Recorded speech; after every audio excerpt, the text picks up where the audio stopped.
In my senior year of high school, my deskmate Willow fed me a cookie. After I finished eating, my face turned red. Then she giggled and said it was something she picked up from the floor. I said, even if it was picked up from the floor, it still tastes good because you fed it to me.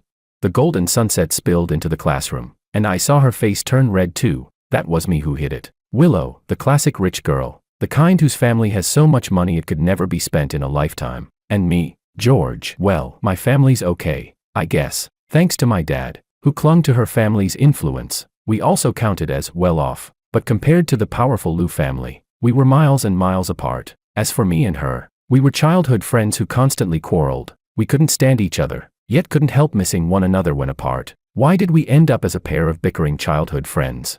Well, that all started with my dad. When my dad was young, he was a troublemaker, always fighting, never studying. His life was supposed to start rough and end in tragedy, but somehow, maybe due to some cosmic good karma, he accidentally saved Willow's father's life. From that moment, his fortunes skyrocketed, and he reached the peak of his life. And after maxing out his simp attribute, he even married a beautiful, well-educated woman and had an exceptionally outstanding son, me. That was the foundation of my and Willow's childhood friends status. As for why we became enemies later, well, that was also my dad's fault. I'm 1 year older than Willow, but my dad wanted me to be her classmate, so he delayed sending me to school for a year. He would nag me every day, telling me to play with her, take care of her, protect her, and become her best friend. I heard it so often my ears practically formed calluses, but I still obeyed him. It's just that Willow was spoiled, moody, and bossy. Even though I was older, I somehow ended up acting like her little brother. Come on, Dad, one simp in the house is enough. After all, Willow's dad adored her too, so it was mutual devotion. But his daughter wasn't him. Simping for her was exhausting. Sigh, my dad, he's really beyond words. Anyway, the real turning point that made Willow and me true enemies was my dad giving me the nickname Peter Long. At first, he just wanted me to grow up smart and generous, so he named me Peter Long. But, Dad, did you ever think about how awkward that sounds out loud? Having that nickname was bad enough, but in 5th grade, during a school health check, the nurse, encouraged by one of my classmates, shouted across the room, "Peter Long, is Peter Long here?"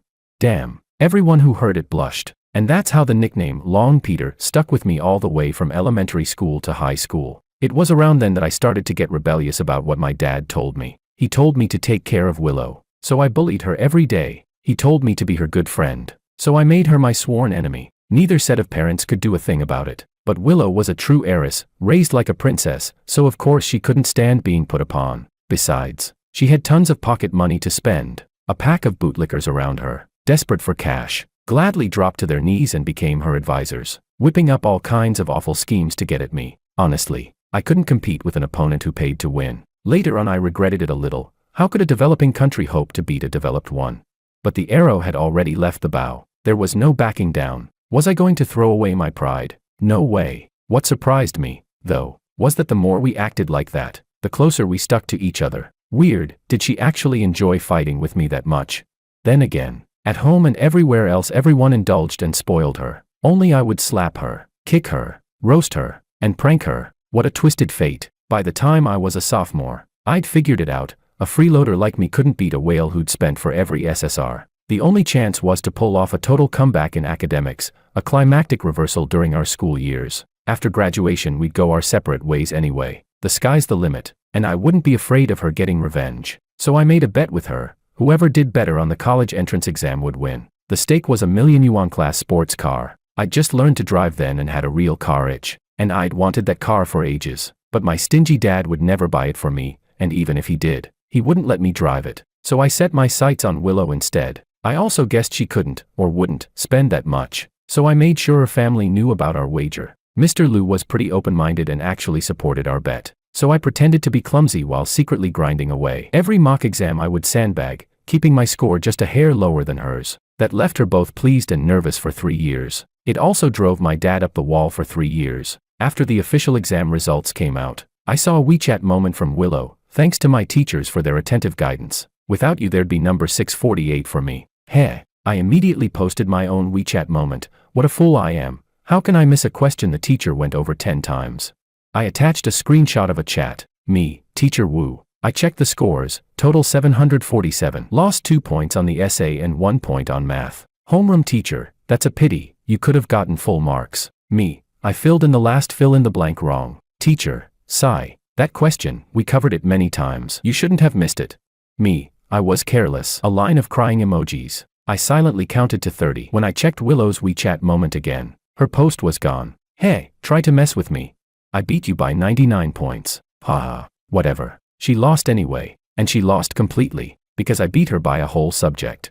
The mayor himself came to our house to personally deliver a banner that read, "Top scorer in the National College Entrance Exam." While she was crying her eyes out, I was happily heading off to register for my driver's license test, just thinking about the day I'd arrive at university, driving a million-yuan sports car, cruising past the crowd of new students without a puff of exhaust. It thrilled me to no end. After I got my license, Mr. Liu actually gifted me a Lamborghini Aventador worth tens of millions. Damn, that car alone was worth more than my family's entire net worth. Mr. Liu was loaded. My dad had once saved his life, and since my dad was also a simp, Mr. Liu liked him a lot. Our two families were very close. I called his parents my godparents, and Willow called my parents hers. Every festival, every big family gathering, our families always sat at the same table. So as a godfather, when he gave me an Aventador, I didn't feel any guilt at all. After a long wait, my Aventador finally arrived after nearly a month of shipping. That day, I was ecstatic, driving it one-handed, taking Willow for a spin and snapping photos everywhere. Willow had been sulking for 2 months, but now she seemed to have gotten over it. I took a selfie with my Aventador and posted it on WeChat. I asked the spring breeze why it roars. It said it's the sound of my Aventador's heart. Then I asked my Aventador why its heart roars.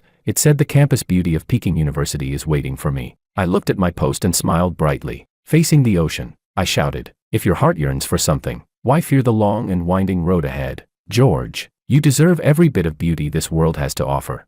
Willow seemed moved for a moment, but then something crossed her mind. She opened her phone, looked at my WeChat post, and asked, "You're planning to drive that car to school?" Of course. It's more than 2,000 kilometers. Are you insane? I'll have it shipped by trailer. She stared at me thoughtfully and asked, "Don't tell me you went through all this trouble just to bring that car to campus and hit on girls." Well, what else would I do? Willow gave me a look and said coldly, "Take me home." Come on, Willow, don't ruin the mood. I'd barely gotten to enjoy the ride. I definitely didn't want to go back so soon. She opened the car door but didn't get in right away. Instead, she said, "When your dreams are too bright, the disappointment that follows can be just as deep." What's that supposed to mean? You said it yourself, the road ahead is long and full of obstacles. You'd better be ready for your dreams to shatter. What a killjoy. I was just being poetic. You don't like it, couldn't you at least fake it with one lazy okay? Had to say it so bluntly. I started the Aventador and didn't say a word to her on the drive. Honestly, as a decent young man I really didn't want to keep bullying her. After all, without her, where would this beloved Aventador of mine even come from? She's a wonderful, wonderful little sister, her only flaws being she's not very bright and her people skills are questionable. Whap! Willow suddenly slapped the side of my head. Shit, are you trying to get me killed? I'm driving. I snapped. You were talking trash about me in your head. I was speechless, and reflexively looked at Willow with guilty eyes. She raised an eyebrow at me. This perfect sister can go to hell. The next morning I woke up and found the car keys were gone. The car was gone. Worse, my dad and mom were gone too. When I called they were either busy or had something to do. I went to the Liu's house and couldn't find them either. Not until that evening did my parents come back. I was furious. I absolutely hate people messing with my stuff. My dad draped his big tattooed arm over my shoulder and said earnestly, "George, listen to your old man. You're too young. You can't handle this car." "Dad, it's my car. Why can't I handle it? Am I unable to press the gas or the brake?" I ducked out from under his arm and said, indignantly, "George, what your father means is you're inexperienced. This car will blind you. When you step out into the world, you won't be able to see it clearly." "Dad, whether I'll see the world clearly later I don't know. But right now I can see you clearly. You just want to steal my car and drive it yourself. What are you saying? Am I really that kind of person in your mind? Do I need to take my son's car and drive it? If I want to drive, can't I just buy my own? You are that kind of person. Don't think I don't know what you two did yesterday and today, cruising around in my car, showing off everywhere." My mom heard that and, a little embarrassed, turned and walked away. Heh, I was just bluffing earlier, trying to falsely accuse them so I could get the moral high ground. Seeing my mom's reaction, damn, looks like I hit the truth. Going out to show off in my car, and not even taking me along. You sure talk harshly. Would a father lie to his son? I worry you're inexperienced. Driving such a fine car will attract nothing but flatterers. You'll grow used to mistaking people for friends. Listen to your dad, your IQ is high. I won't deny that. But son, your emotional intelligence is still pretty lacking. Don't worry. I'll find a proper place to keep it for you. I'll hold it until you graduate university and return it to you, guaranteed to be the same as the day you bought it. My dad, seeing me watching my mom's retreating back, quickly pulled me in and continued. I don't buy it for a second. You rotten old man. Always telling me I have no emotional intelligence. No emotional intelligence. If I had no emotional intelligence, could I have written an essay that only lost 2 points? I grew impatient and pressed him again. Just give me a straight answer. I'm leaving in a couple of days. Are you giving my car back or not?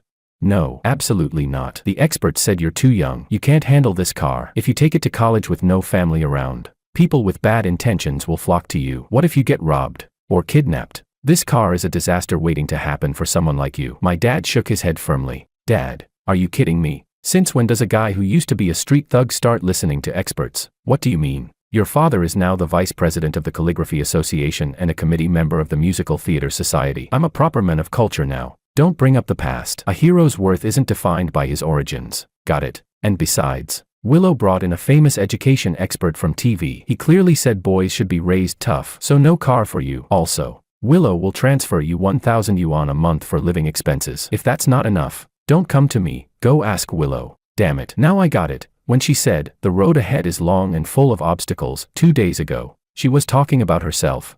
1,000 a month, that's 30 yuan a day. Dad, what am I supposed to do with that? Not eat. What if my classmates invite me to dinner? I can't even afford to split the bill. You think that's funny? The expert said. Dad, stop saying the expert said. Why don't you just say Willow said? I'm 19. Still need to be raised poor. Tell me which expert said that so I can go teach him a lesson myself. I couldn't understand why Willow always had to pour cold water on me whenever I was happiest. I'd even sworn I wouldn't bully her anymore. Fine. I'll add another 500. I'll talk to Willow. But if you spend more than that, go ask her. The money's with her anyway. Her school's only about 3 kilometers from yours. Not far. As long as it's a reasonable expense, she'll give it to you. Okay. Lapdog, I muttered, storming off. Willow, just you wait. Setting me up like this. Not letting me take the car to college was a small thing. The real tragedy was that for the next 4 years, I'd have to ask her for money. Sigh. My dad was the Liu family's most loyal simp. Now that the Liu family's daughter had spoken, my dad would definitely carry it out to the letter. No point arguing. All that calligraphy and musical theater stuff, those were just things Mr. Liu liked. My dad was sucking up. Plain and simple. Though to be fair, he'd actually gotten pretty good at calligraphy. For a guy with only an elementary school education, his handwriting was shockingly elegant. Turns out being a simp takes commitment and perseverance. Not everyone's cut out for it. You little bastard. How dare you call your old man names? A whooshing sound cut through the air. A slipper flew right at me. I dodged and darted back into my room. So this is what passes for a cultured man's manners. Huh. Even a top scorer like me had never been this arrogant. Damn it all. It's all Willow's fault. And Diego's. Ugh. Whenever I thought of Willow, my teeth clenched with hatred. This grudge had to be paid back. The day before we left, both families had a farewell dinner for me and Willow. George, Willow, once you get to a city, don't keep fighting like you used to. You're university students now. The school's far from home, and you'll have to rely on yourselves. So stick together and help each other. Okay, Mr. Liu said. Hearing that, I glanced at Willow sitting beside me. She made a smug little face at me, clearly delighted. Yeah, like I'd stick together. She set me up big time. Not only was the car gone, but she even got my dad, that old simp, to freeze my secondary card. I wasn't about to go help her. Reluctantly I nodded. Mr. Liu noticed my reluctance and continued. That car really can't go to campus. It's too flashy, and the impressions it gives aren't good. Second, don't expose your wealth. You're young and it'll attract people with bad intentions. Third, we're too far away. If anything sudden happens, we can't rescue you in time. Anyway, you can drive it however you want when you come home for breaks. If you have other wishes, your godfather will try his best to help make them happen. Okay.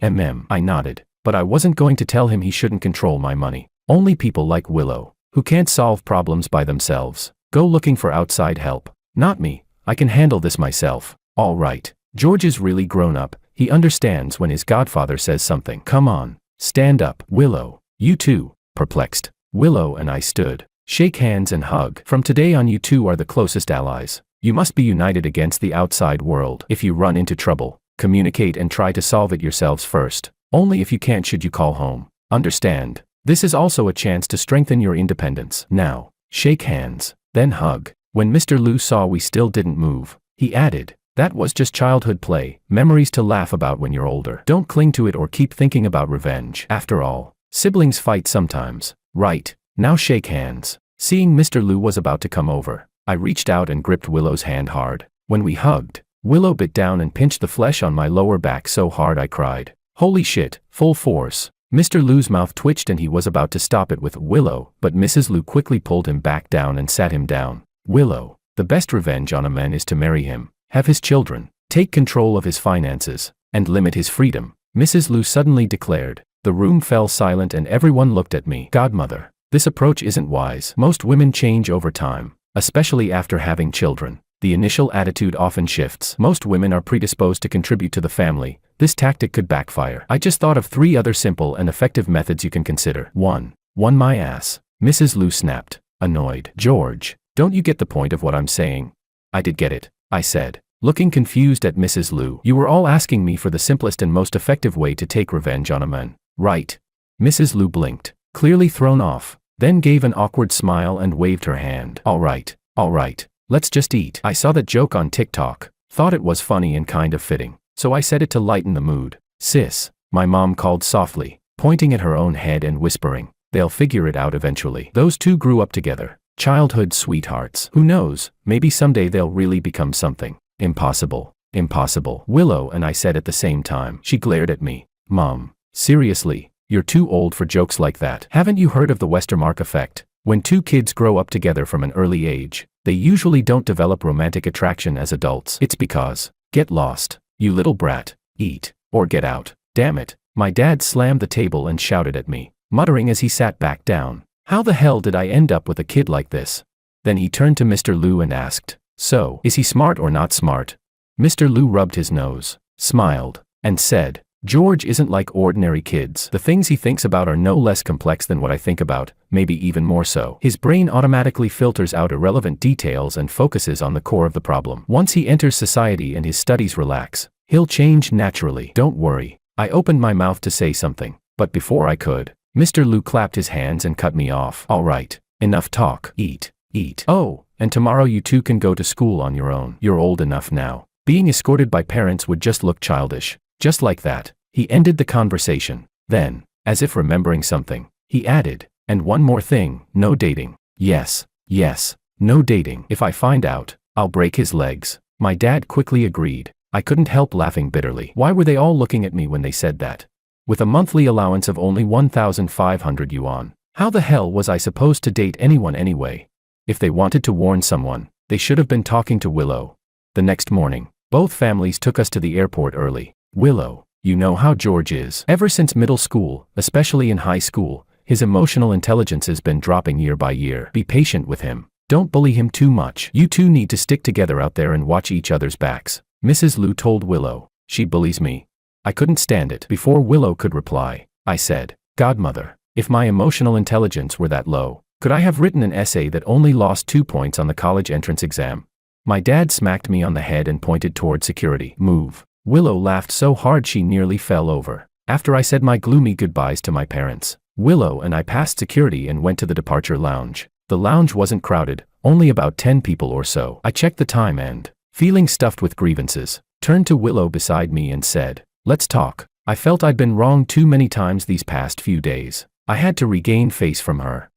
What's there to talk about? Even without an expert getting involved with your dad, they'd never let you take the car to campus. Willow stood up, arms folded, looking down at me with that superior air. She made me feel small. I stood up too. Fine about the car, I've accepted it. But what about my living allowance? Willow, aren't you going to explain?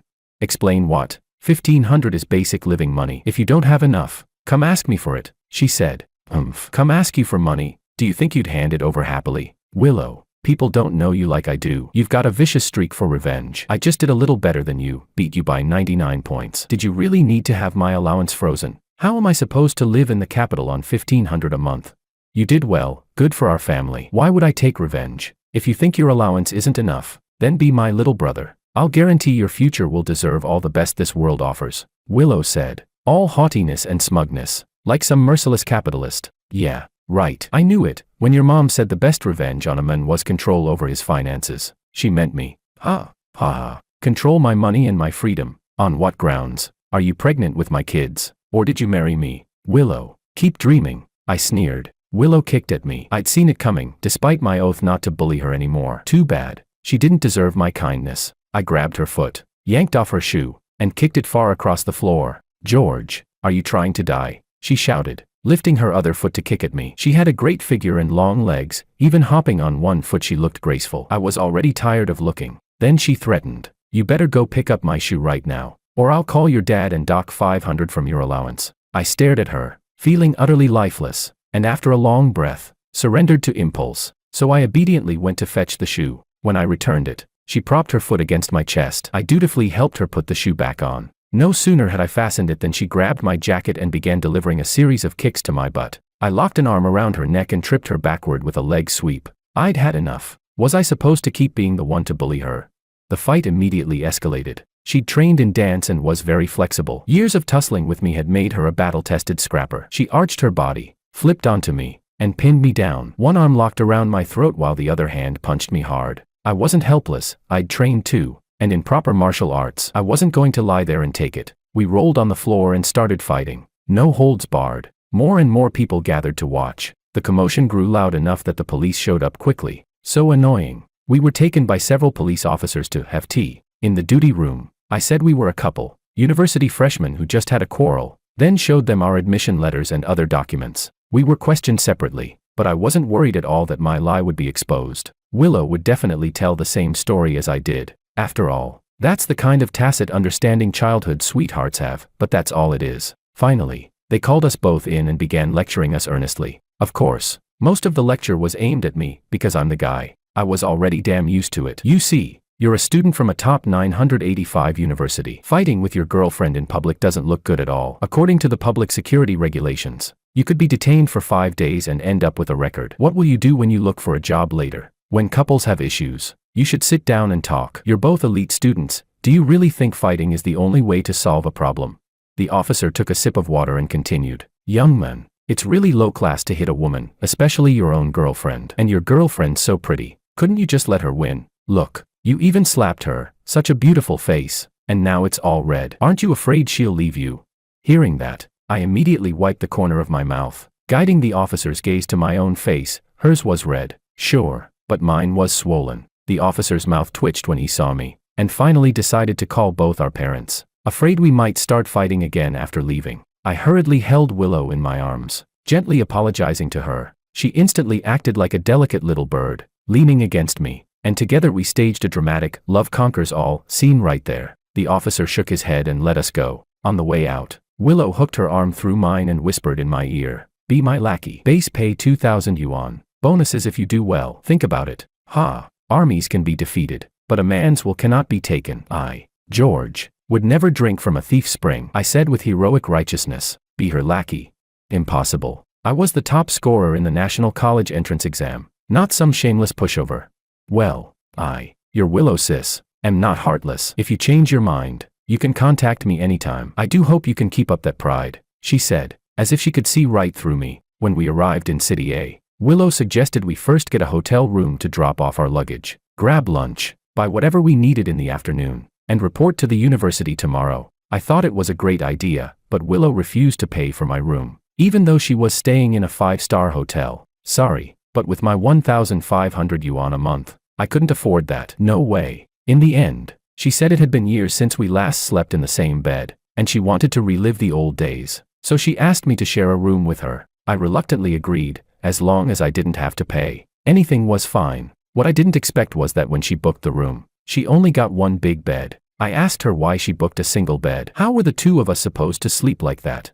She said the hotel had no twin rooms left. Bullshit. I didn't even hear her ask the front desk. She just straight up said, a room with one big bed. Forget it. No way I'm sleeping on the couch. I'm not the kind of guy who wrongs himself. Anyway, if I happen to steal her blanket in my sleep, that's on her. After lunch, I trudged behind Willow like a human pack mule for hours, completely exhausted. But seeing her buy 2 of everything, I didn't complain. Honestly, ever since we were kids, we've had the same stuff: clothes, shoes, school supplies. People often thought we were actual siblings. That night, we went strolling through the night market. By the time we got back to the hotel, I was dead tired. I rushed into the bathroom before she could. Not because I was impatient, but because she takes forever, never less than an hour. I was done in under 5 minutes. When I came out, she started going on and on about setting a demarcation line on the bed. Seriously, you're the one who asked me to share the bed, and now you're setting all these weird rules. It made it seem like I was the one lusting after her body or something. I ignored her, turned the air conditioner to its lowest setting, dried my hair, crawled under the blanket, and fell asleep immediately. Half asleep, I heard the sound of a hair dryer, so I pulled the blanket over my head and drifted off again. Then I felt someone yank the blanket away, hit me a few times, and call me useless. In the middle of the night, I felt something heavy on top of me. When I grabbed my phone, it was only 5 a.m. and there was Willow, clinging to me like an octopus. I turned on the light and pushed her off. What are you doing? Can't you be a little gentle? Willow mumbled irritably. You're the one who said not to cross the line. Look where you are now. I was about to fall off the bed, I said, patting the edge of the mattress in frustration. Willow opened her eyes and stared at me. I actually felt a shiver run down my spine. After a long pause, she took a deep breath and sat up. George, do you feel wronged? You made the rule, and you broke it yourself. No consistency at all. Don't you think I should feel wronged? I retorted, righteous and unyielding. After all, I was in the right, and honestly, even if we fought right now, I wasn't scared of her tattling to our parents. She just sighed helplessly, muttered, damn it, and lay back down. I turned off the light and lay beside her. Suddenly, Willow rolled over, grabbed my hand, tucked it under her neck, and wrapped herself around me like an octopus again. Her reaction made me think a lot. Maybe I shouldn't keep treating her the same way I did back home, always bickering, always pushing back, because back home, no matter how bad things got, school or family would eventually force us to see each other again, and we'd make up. But here, there's none of that. If we really fell out this time, who knows how long it would take to patch things up. And that would make my life pretty damn miserable. 1,500 yuan a month, in the capital city.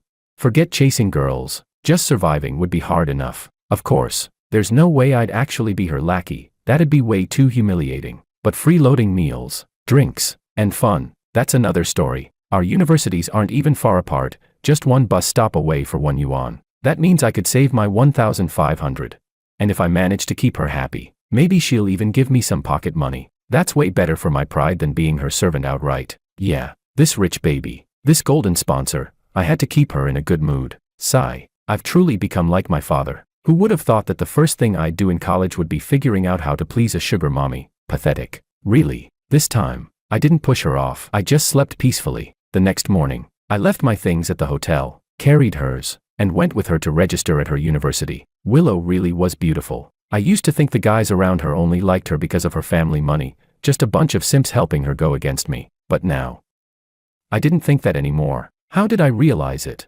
Because damn, she's just too popular. Those senior guys, the moment they saw her, looked like excited huskies in heat, eager and over the top. At first, they thought we were a couple. Our matching clothes made them think we were wearing couple outfits. They didn't show it that much in front of me, but once they learned I was her brother, their eyes lit up like searchlights. I handed out cigarettes and got a whole pocketful back. I felt really dejected, like the world had gone blind. What's so great about Willow anyway?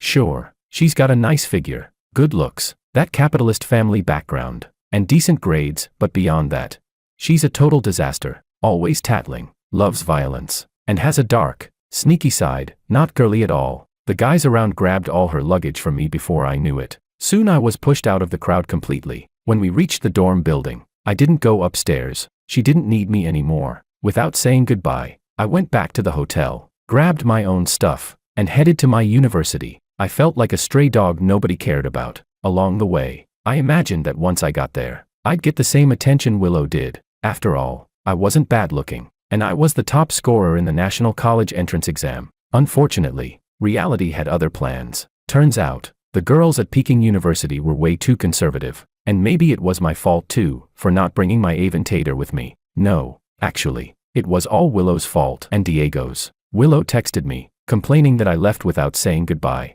but really, what difference would it have made? Even if I'd said it twice or 3 times, I'd still have left. She's so popular, how could she possibly have time to care about me? I replied half-heartedly and stopped chatting with her. Who knows how many guys were already surrounding her by then. No need for me to disturb her. After the semester began, we started 2 weeks of military training. It was tough, sure, but I was in decent shape, so it didn't bother me much. In fact, I kind of liked it, the discipline. The grind. The test of willpower. There's an old saying, those who achieve great things in ancient times were not only talented, but also possessed an unshakable will. It means that the door to success has always been open only to the strong-willed. Marching in formation, shouting commands, singing military songs, I felt like I was one of those people with true perseverance. Then Willow started messaging me again, whining about how tired and miserable she was. It totally disrupted my focus, so I replied like a wise old sage. Military training is supposed to be hard and boring. It's a life experience, a way to conquer yourself and build your willpower. As the ancients said, when heaven is about to bestow a great responsibility on someone, it must first distress his heart and exhaust his body. And also, a sharp sword is forged through grinding. The fragrance of plum blossoms comes from the bitter cold. Willow, the tougher it gets, the more you must stand tall and unyielding. How can you be defeated by something as small as military training? Remember, people grow through constant challenge, just like a sapling that must endure wind and rain before it becomes a towering tree. I sent her more than 10 messages in a row. After a long while, she replied with just one line. Jealous, are you? Just wait, you're dead. Women and petty people are the hardest to deal with. I muttered to myself, treat them too kindly, and they get arrogant. Keep your distance, and they resent you. I turned off my phone and ignored her. Jealous of her? What a joke. When training ended, my dad called and told me to check on Willow. Apparently, she was sick. Didn't her school have a clinic? Why did I have to go? Even though I was annoyed, I went anyway. Not because I was worried about her, of course, but because it was a holiday, and I was broke. Luckily, I'd gotten a student transit card through my class. Bus rides were 80% off, just 2 yuan one way, and 4 on the subway. Round trip under 5 yuan, why not go? Early the next morning, I skipped breakfast and splurged on the subway. It was only 3 stops, but who cared about an extra 2 yuan? Following my memory, I arrived at her dorm building. There were a bunch of guys downstairs holding breakfast, standing, squatting, hanging out in small groups, all waiting for someone. I'd never seen a scene like this at Peking University. It was tragic, honestly. Was chasing girls really supposed to be this humiliating? As I walked past those guys, I secretly checked out what they were holding. TSK. Each of those breakfast sets had to cost at least 10 yuan, no, 20, minimum. How much allowance do these guys even get each month? And it's still military training season, aren't they hungry or thirsty themselves? Me, out of my 1,500 a month, I'd already topped up my bus card and my meal card. Last night, I spent the last of my cash on a pack of instant noodles and a single sausage. Now I didn't even have a single dime left. Damn it, I didn't even have the qualifications to bring a girl breakfast. All thanks to Willow and Diego. I called Willow, and she came down pretty quickly. The moment she appeared at the stairwell, every single guy moved. They swarmed toward her like a wave. Holy crap, all of them were here for Willow. Was she really that pretty? Okay, fine, her long legs were amazing. I'd give her that. And not just her legs, her arms were long too. Back in the day, when people called me Little Black Chicken, I used to call her Gibbon. Later, both our families teamed up to stop me from doing that again. Anyway, these guys made me realize something. My sense of beauty must be unique, visionary even. Like Picasso, the kind of beauty I appreciate is clearly of a higher form. Otherwise, how could I have spent so many years next to such a goddess and never noticed she was beautiful? It made no sense. Willow squeezed out of the crowd, linked her arm through mine, and said to the guys sweetly, "Thanks for your kindness, everyone. I told you I already have a boyfriend, but you didn't believe me. So, I called him over. This is my boyfriend, George. We're from the same hometown and took the entrance exam together, but he's at Peking University next door." Instantly, I felt dozens of gazes slice toward me, cold, jealous, hateful, burning, but I didn't flinch. I didn't even feel nervous. Instead, I felt my heart surge with a strange, powerful energy, like being reborn. Warm sunlight seemed to pour into me, wrapping me in pure comfort. It felt like a spring breeze brushing across my face. In one word, it was feel good, pure bliss. All the gloom from the past few weeks vanished in an instant. My mood skyrocketed. "Come on, let's get breakfast," Willow said, then turned me around and jumped onto my back. I quickly grabbed hold of her long legs to keep her steady. Whoa! Gasps erupted all around us, from both guys and girls. I was so moved I could cry. So this was what it felt like to be the center of attention. At that moment, it felt like I was carrying my Lamborghini Aventador on my back. My Aventador. With each cheerful giddy up from Willow, my pace picked up to a steady 70 miles an hour. Speed 70 miles. My heart feels free and wild. Hoping the ends the Aegean Sea, running full throttle to my dream beyond. I sang at the top of my lungs while Willow laughed uncontrollably on my back. Everyone who passed by stopped to look at us. After what felt like forever, I finally couldn't run anymore. I set Willow down and collapsed on the ground. Willow, your dorm is way too far from the cafeteria, I panted. It's not that far. She blinked those big, sparkly eyes of hers, pure and innocent, as she looked at me like I was some big idiot. Not that far. I just ran with you on my back for more than 20 minutes. Wait, hold up. I froze mid-sentence. Willow, you tricked me. It's your first time visiting my university. I just wanted to show you the scenery, she said in a mock-sweet voice, trying to hide a smirk. Damn it, I sighed. I still needed her to lend me money, so I decided not to argue. I spread myself out on the ground in a big star shape, but the more I thought about it, the more I felt unwilling. Every time I gave in, and every time it just made things worse. So I said, I covered for you in front of all those guys. Instead of thanking me, you, old witch, had to mess with me. Who the hell builds a cafeteria this far away? George, you wanna die? Did you just call me an old witch? Willow snapped, then kicked the sole of my shoe. Hey, Willow, I'm warning you, if you wanna fight, fine, but at least let me catch my breath first. If you start swinging while I'm still tired, it just proves you're shameless, sneaky, and downright despicable, I shouted back, struggling to stand and leaning on my knees. You're the shameless one, you're despicable, you're filthy, Willow yelled right back. How am I shameless, despicable, or filthy? How are you not shameless, despicable, and filthy? Even if I were all that, I'd still never be as shameless, despicable, and filthy as you.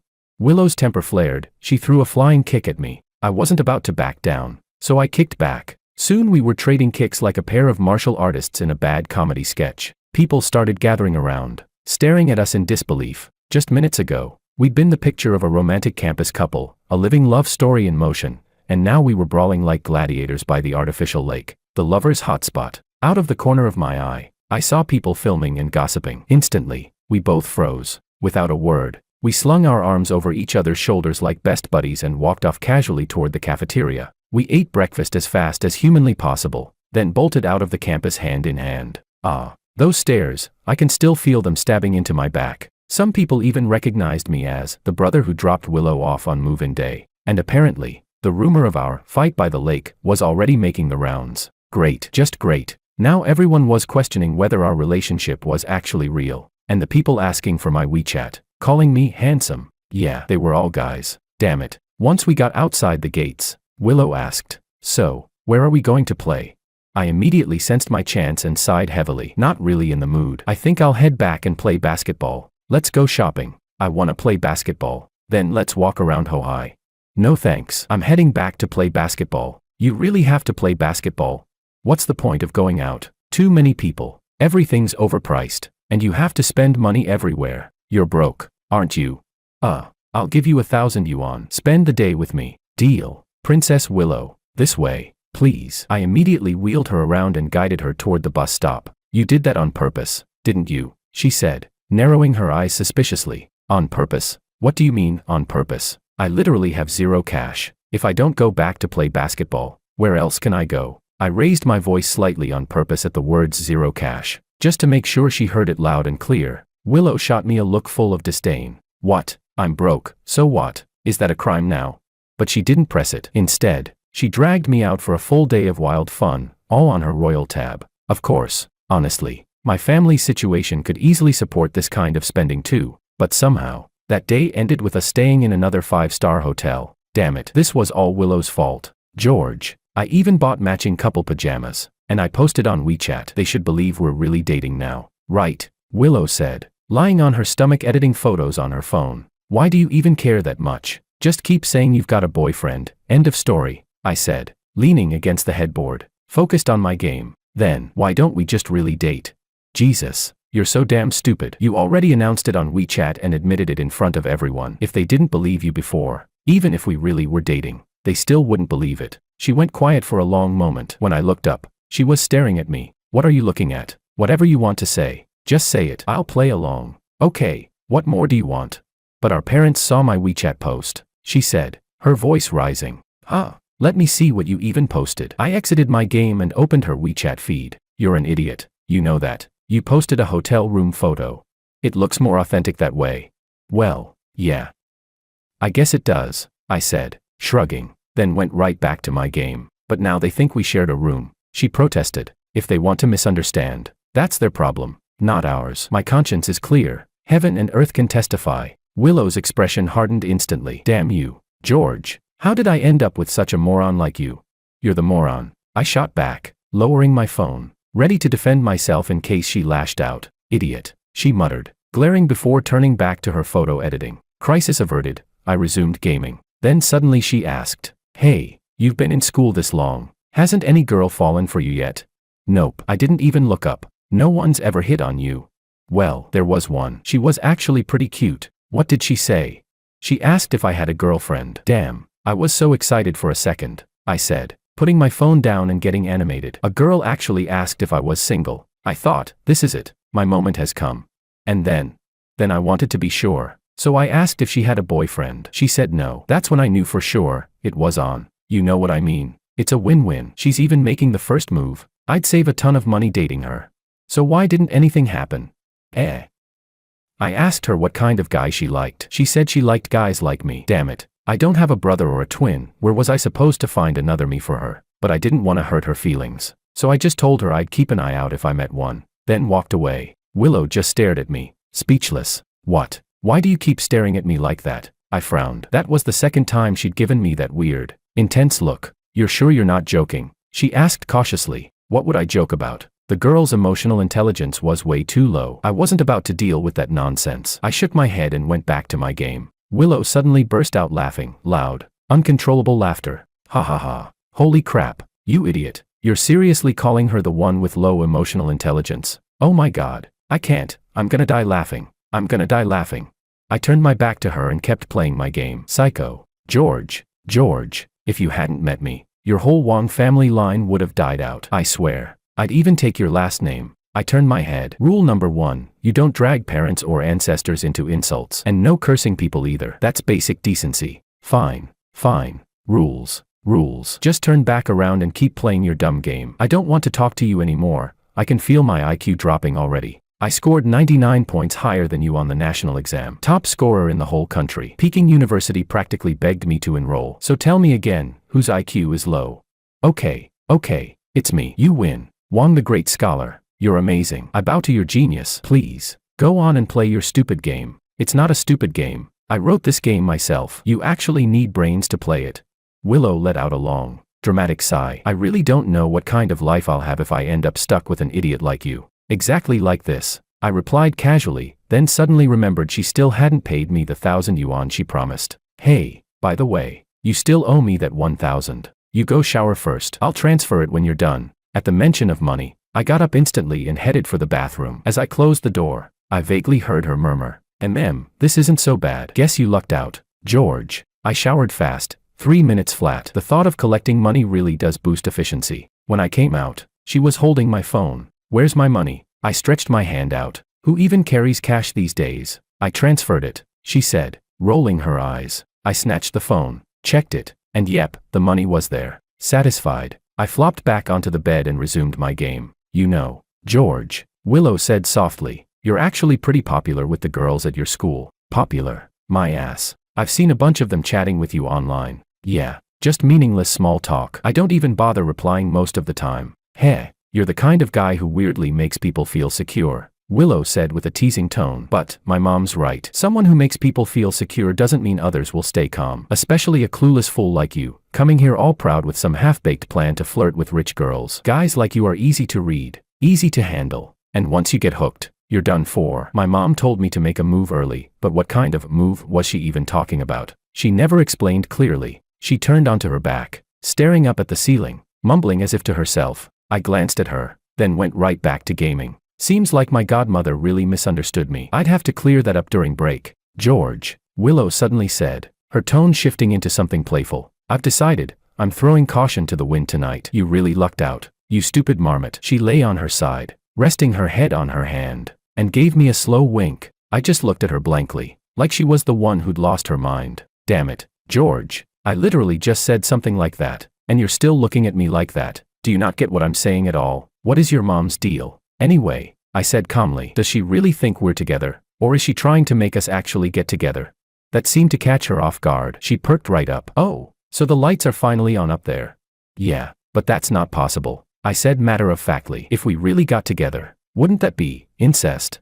Get lost, you fuck idiot, Willow shouted, kicking me so hard I nearly fell off the bed. Willow, I'm warning you, don't start anything, I yelled, gripping the bed frame, glaring at her with full alert. Willow stood up on the bed while I hurried to my feet and planted myself on the floor, ready to dodge her attack and strike back at any moment. But nothing like that happened. She tugged at her clothes, looked down at me from above, and said, "All right, Marmot, I'm going to shower. Hey, do you want to see me in black stockings, white stockings, or nude ones?" "Ha, you brought that many stockings. How did I miss them?" I asked. "George, are you an idiot? Is now the time to worry about that?" She shot back. "But I really didn't see you bring that many stockings," I insisted. "Jesus, what the hell is wrong with me, asking you that?" Willow muttered, then jumped off the bed, glared at me, and went into the bathroom. Weird, she got mad for no reason. I honestly hadn't seen her bring stockings. Besides, haven't I seen what she wears on her legs before? Was it necessary to single that out? While she was showering, I called my mom. I suspected my godmother was trying to play matchmaker with Willow, and I had to tell my mom so she could talk to my godmother. This had to be sorted out, couldn't just let things run wild like this. "Mom, don't hang up, I have something important to say." Luckily she didn't hang up like before, so I told her about what happened today. Though I left out the part about the fight, I laid out a few reasons why Willow and I shouldn't be together. First, we grew up together and there's no mutual attraction. After all these years, I still hadn't realized Willow was as pretty as other people say. That's proof enough. Forcing a match would backfire and be bad for married life. Second, we're students. Students should focus on studying. Otherwise it's irresponsible. Third, the two families are too familiar. Suddenly becoming in-laws carries risks. Then I started to explain more, but my dad's voice cut in from the other end. "If you keep yammering on like that, yammer. Yammer, do you believe I'll fly over there and beat you to death right now, you idiot?" "Dad, don't call me Dad." Laughter erupted on the other end, pretty hearty. "Where's Willow?" my dad asked, trying to choke out the words. "She went to shower." "How's she acting? Did she say anything?" "She's mad." "You got her mad again?"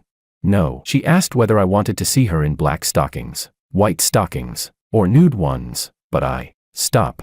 That kind of thing is private. Saying it out loud is embarrassing, especially with relatives or elders listening. Why would you tell your father that?" My dad hurriedly cut me off, and I could vaguely hear my mom explaining it as kids messing around. Probably my godfather and godmother were there too. Those earlier laughs sounded like them. "Weren't you the one who asked?" someone said on the call. There was a long pause, long enough that I thought the line had dropped. Then the call ended for real. Sigh, it's so hard to talk to the elders. There's such a generational gap between us. Willow finished her shower, blow-dried her hair, crawled back under the covers, and snuggled into my arms. My first reaction was that she must be homesick. After that phone call earlier, I suddenly felt hollow inside. I hadn't contacted my family once in the half-month since I arrived. Hearing my parents' voices today made me miss them all of a sudden. If I, a big strapping guy, felt like that, imagine Willow. I hugged her tight. "Missing home.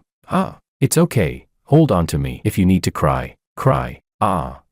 Holy crap. Willow, what the hell, are you a dog?" I blurted, pushing her away and shouting. She bit my chest hard, it hurt like hell. "George, are you fucking stupid or pretending to be? I'm sleeping in your arms and you still don't get it. Missing home. I call your parents and my parents every day. I FaceTime them. What home are you talking about?" Willow snapped angrily. "Why do my parents never answer my calls but they take yours? Every time I call it's hung up or they say they're busy. A few times they answered and I thought they'd blocked me." I complained, genuinely pissed. A pillow smacked my head, then a sudden force on my waist. I was kicked off the bed. Phones.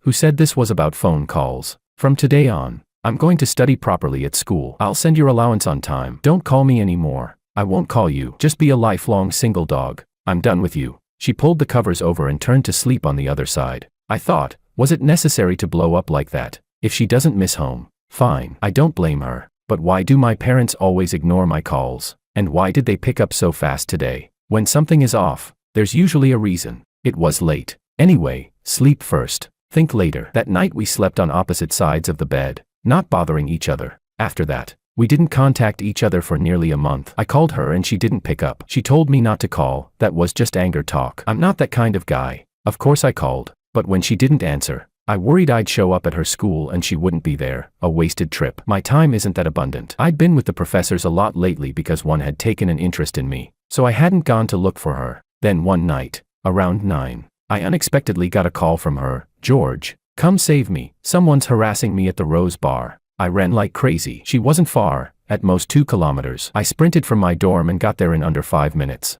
I arrived just in time to see Willow and 3 other girls bolting out of the bar. A dozen guys trailing behind, calling after them or pretending to chase, trying to scare them. Adrenaline shot through me. I launched a flying kick at the guy at the very front. A brawl broke out. I'd trained, but I couldn't match their numbers. Worse, some of them went back into the bar and came out with iron pipes. Now it was serious. The other side had weapons. Willow saw I couldn't hold them off and took a steel pipe from me. She fell down from the blow. Holy shit, I wanted to kill someone. I grabbed the pipe with everything I had and turned into Wuzilong, swinging it until at least one of them was badly wounded and several more were knocked out. When the police arrived, I tried to shoulder Willow and run for the hospital, but the cops stopped me. I handed over my student ID, transit card, phone, everything I had on me. The hospital wasn't far, less than a kilometer away. At the hospital, after Willow was put on a stretcher, the world suddenly went dark for me, my vision blurred, my limbs went weak, and I just collapsed to the floor with a thud. Only then did the doctors realize it was I who was hurt. After the police verified my identity, I never expected the whole thing would blow up publicly. There were police stationed outside my ward around the clock. School leaders, government officials, and student representatives came by in shifts to visit. TV crews kept coming in waves, who knows how many. After all, I was the national Gaokao top scorer. That carries serious weight. On top of that, I'd only been enrolled for a few days when I was selected to join a team where nearly half the members were mentors and professors. You can imagine how much the university cared. Videos of me sprinting 100 meters with Willow on my back, Willow taking a steel pipe for me bleeding and running desperately while carrying her, and then collapsing at the hospital. All of it went viral. Netizens cried seeing it. The praise poured in. College students everywhere treated us like saints of undying love. The official outcome comforted me too. Peking University's top administrators publicly intervened.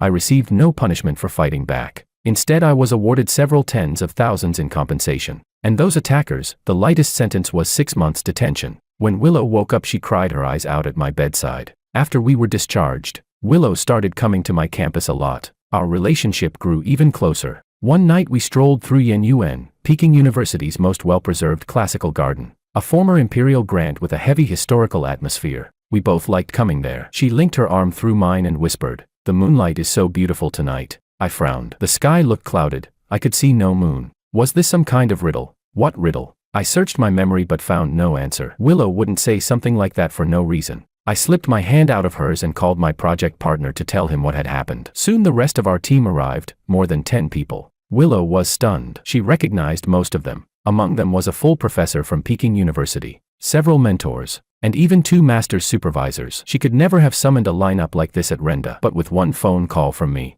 everyone came. No wonder she was dumbfounded. "George," I checked, "the forecast for the past 2 days has been cloudy." Martin said, "Right. I'll add that for tonight and tomorrow across City A and neighboring areas. The moon won't be visible." Helen added, "This line probably isn't about the weather." Professor Jean asked, "George, can you describe exactly where and in what direction she said that?"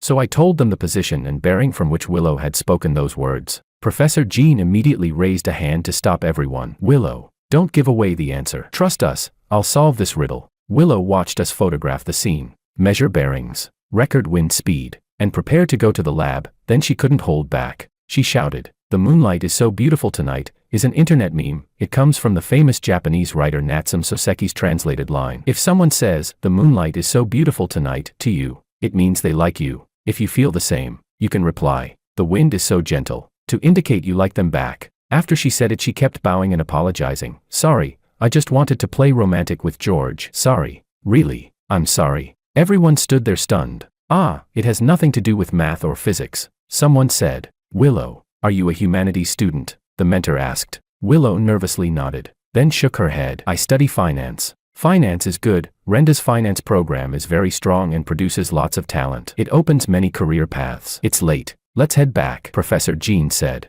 After everyone dispersed, Willow gave me one last kick and ran off without looking back. Blame me. I thought she was just trying to lighten the mood with a little astronomy riddle. No wonder I had no clue. Time flew. I was already a sophomore. Looking back over that year, I realized I'd done an excellent job being Willow's shield. People shipped us endlessly. Not only students from her school and mine, but people back home who knew us also believed it. And that stupid game Willow had mocked went viral in the second semester of freshman year. Within 10 days of launch I'd made 50 million yuan. Of course, the early traction was helped by the videos of me saving Willow. Good luck in disguise. As they say, misfortune and blessing come from oneself. With my godfather's maneuvering, I set up a company called Willow Game Company. Willow was the legal representative and the CEO in name, but I was the actual controlling shareholder. Willow said that since the outside world already thought we were a couple, if the legal representative wasn't her, people would question it. Also, I wasn't good at managing a company. Having her run it made everything look more legitimate. She worried about another harassment incident happening again, and worried I wouldn't have the energy to run things. It made sense. So the company name and the legal paperwork were in her name.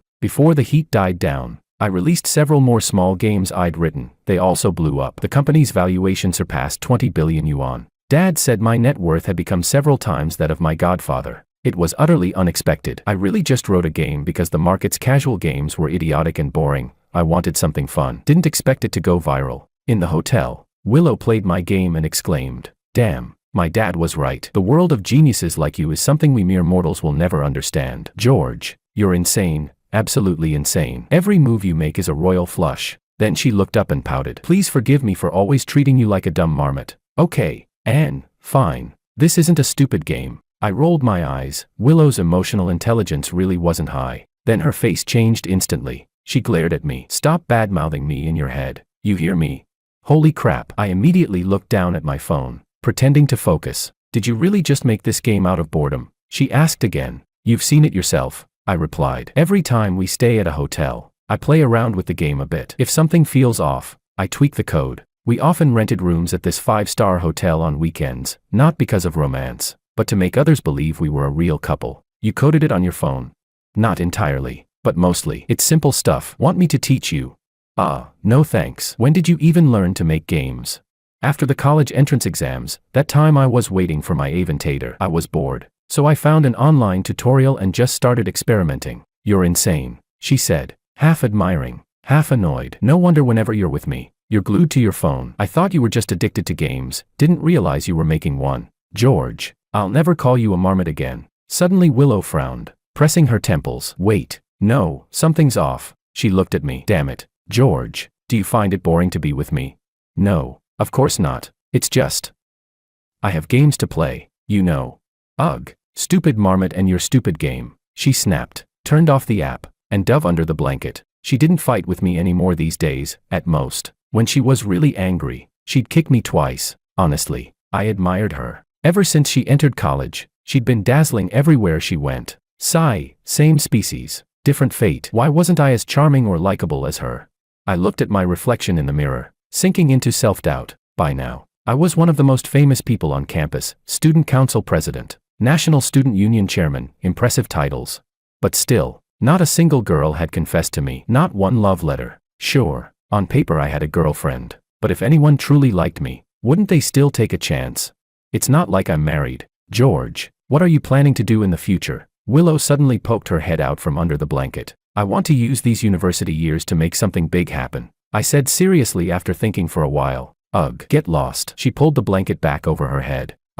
This woman, always mad for no reason. But I was serious. I really wanted to achieve something. This university had the best labs in the country. Once I left, I'd never get this chance again. And I could tell, Willow had feelings for me. She hid it well, but I could see it. I didn't call her out. Her emotional intelligence was low, and saying it would only embarrass her. Still, I never expected that someone as radiant as her could like someone as ordinary as me. My family supported us too, all of them. So I figured, if I didn't accomplish something, I really wouldn't be worthy of her. After all, she was the bright moon, and I, just a speck of dust beneath its light. At the end of the first semester of my 4th year, after a full year of isolated research, we finally managed to develop the new type of chip that was the centerpiece of our project. This project had chosen me at the beginning of my freshman year. It was extremely high level, and not just anyone, not even many Gaokao champions, could get in. Eventually, I even became one of the project leaders. The chip could process ultra-fast data and wireless communication signals simultaneously, with extremely low power consumption and bandwidth. In the military field,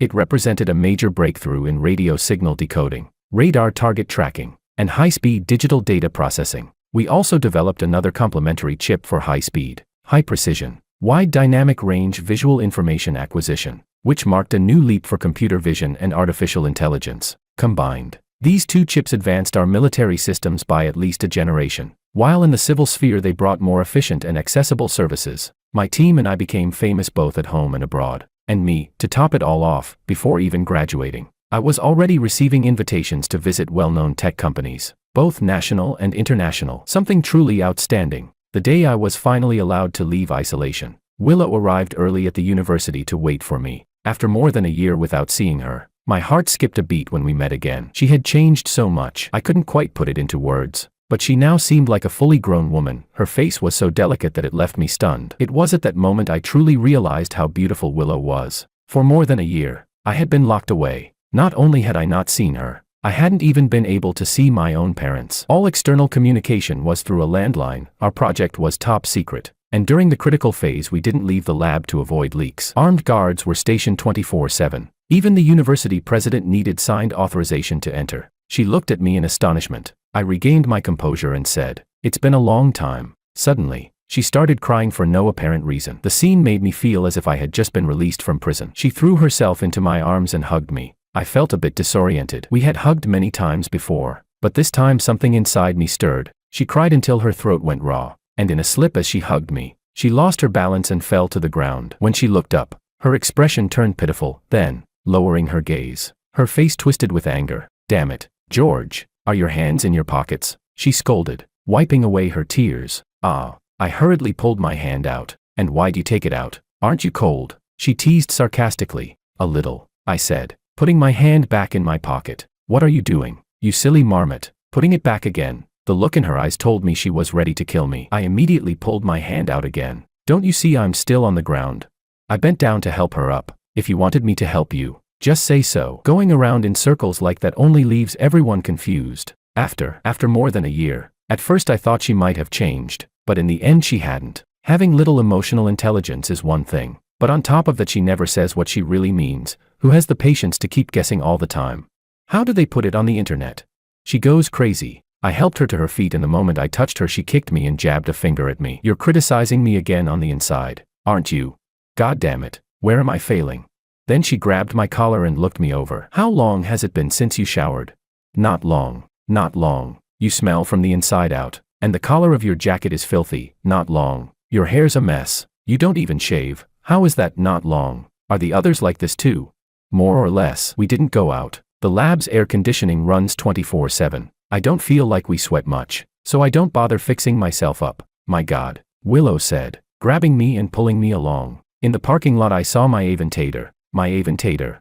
I ran like a maniac, wrapped my arms around it and started crying right there. I hadn't seen it for at least 2 years. Besides, my university life was different from everyone else's. My winter and summer breaks lasted only a few days. Before the isolation I'd go home a few times a year, but at least I saw it now and then. With that lockdown, it had been at least 2 years since I'd seen it. Willow, furious, kept kicking and came at me screaming, delivering massive kicks. I flung myself onto the Aventador's hood and kissed it over and over. Not caring that she was hitting me, I needed to let out all that longing. She called the hotel and ordered them to fill the bathtub. Then she went to the supermarket and bought a bunch of things, scrubbing gloves, a hair clipper, and so on. Fuck, this aggressive, emotionally inept woman wanted to cut my hair. At the hotel she dragged me into the bathroom. Under her kicks and threats I ended up with barely any underwear left on. It turned out she wanted to wash me, and while she was at it, give me a haircut. And since we were at it, other things followed. In short, we ended up together. Try something and want more. We made love all night.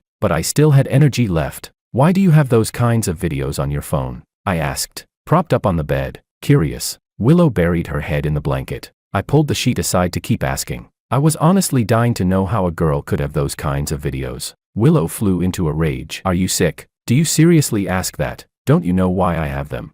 If you don't say it, how am I supposed to know? I swear I'll kill you," she yelled. "If you don't want to tell me, forget it." "Wow, you seem so cold, and yet you're a sexual maniac." "Fuck, okay, my mother gave them to me." "All right." "She thought they'd be good for us," Willow said, hiding under the blanket again. "Ah, I see. Actually it wasn't necessary. Even if I haven't practiced, I understand the theory," I said with interest. It's not that I'd had much experience, but in the lab almost everyone was married. There were even a few couples working together. That year plus of confinement was exhausting and monotonous, so they often cracked dirty jokes to lighten the mood. So in theory, yeah, I know what it's about. Hey, Willow, Willow. I suddenly wanted to know what she was feeling. So I lifted her blanket and called her name. What is it? Willow poked her head out and answered irritably. What does it feel like for you? It just hurt a bit the first time. The next 2 times. Not much at all. Willow said after thinking for a moment. How could it not feel like anything? That's impossible. Really nothing. The 3 times together didn't even add up to 5 minutes. What was I supposed to feel? Hearing that, I went completely speechless. If I'd known you'd be this quick every time, I wouldn't have bothered washing up beforehand. Such a waste of effort. Willow continued to complain. Her words were like knives stabbing straight into my heart. Sigh. I thought it'd be something incredible. The woman in that video must be acting. I swear I didn't feel a thing. Willow said earnestly. Willow, are you deliberately trying to humiliate me? I asked, getting a bit angry. Willow suddenly realized her words had been hurtful. She quickly wrapped her arms around my neck and said soothingly, No, I actually did feel something. Next time I'll try to act like the woman in the video. Okay.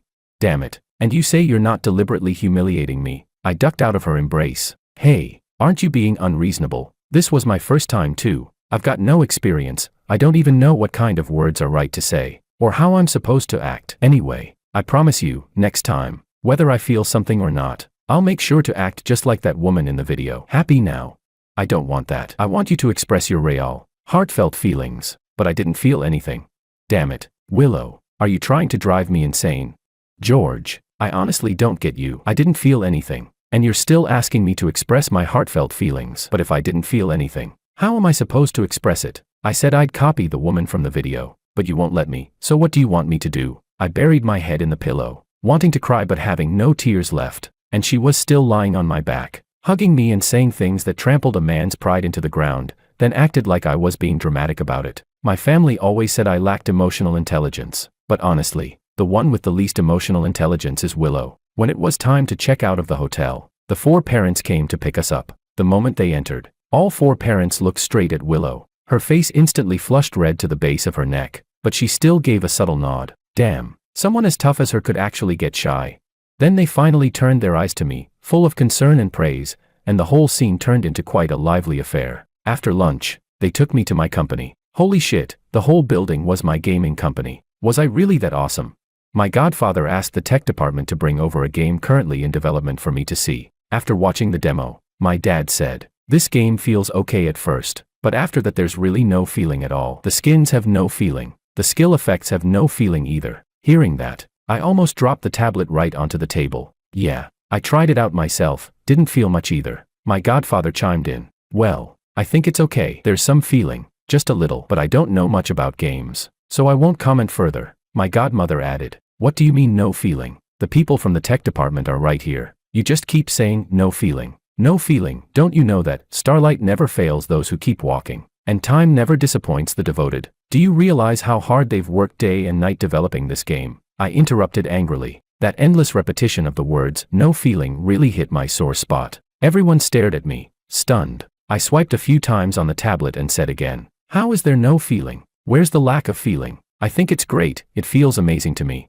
Then I tossed the tablet onto the table. This is what I truly love and pursue from the bottom of my heart. Even if I died 9 times over, I would never regret it. As long as they're chasing their dream, they shouldn't be humiliated by anyone.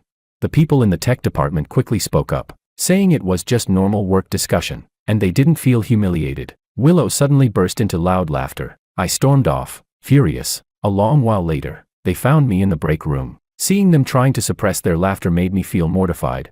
I knew Willow must have told them the reason behind my outburst. That Willow, not only lacking emotional intelligence but also completely shameless, she was going to be the death of me. It took all 5 of them taking turns to coax me before I finally agreed to go home with them. Yes, they had bought me a villa in City A. Both families were even gradually relocating their companies there. When we got to the new house, my dad walked in and said, look at this little bridge, the flowing water, that pavilion, feels good, doesn't it? Feels good, really good. The other 3 adults echoed in unison. Ah. Willow screamed and ran straight into the villa. I was left standing outside, windblown and bewildered. In the days that followed, I consulted a professor of medicine from Peking University and found out that my too fast issue was caused by psychological tension. With time and familiarity, he said, it would improve. So, whenever I had free time, I went to discuss the way with Willow. Didn't she say the path was long and difficult? Then I had to make sure she attained enlightenment. Didn't she say she didn't feel anything? Then I wouldn't stop until she begged for mercy. Anyway, we don't fight anymore, now we just argue with reason. Later on, Willow and I picked an auspicious day and went to register our marriage. On the day of our graduation, we held a grand wedding ceremony, truly spectacular. Not only did executives from major domestic and international corporations come personally to congratulate us, but even representatives from the government attended. After graduation, Willow decided not to continue her studies. Instead, she devoted herself fully to managing the company. As for me, of course, I stayed at Peking University to continue my studies and research. The following year, we had our first baby, and since I also had the nickname Diligent, before long, Willow was pregnant again. 2 kids in 3 years, basic operation. Nothing to brag about. As for my Avon tater, I sealed it carefully with a thick layer of resin for preservation.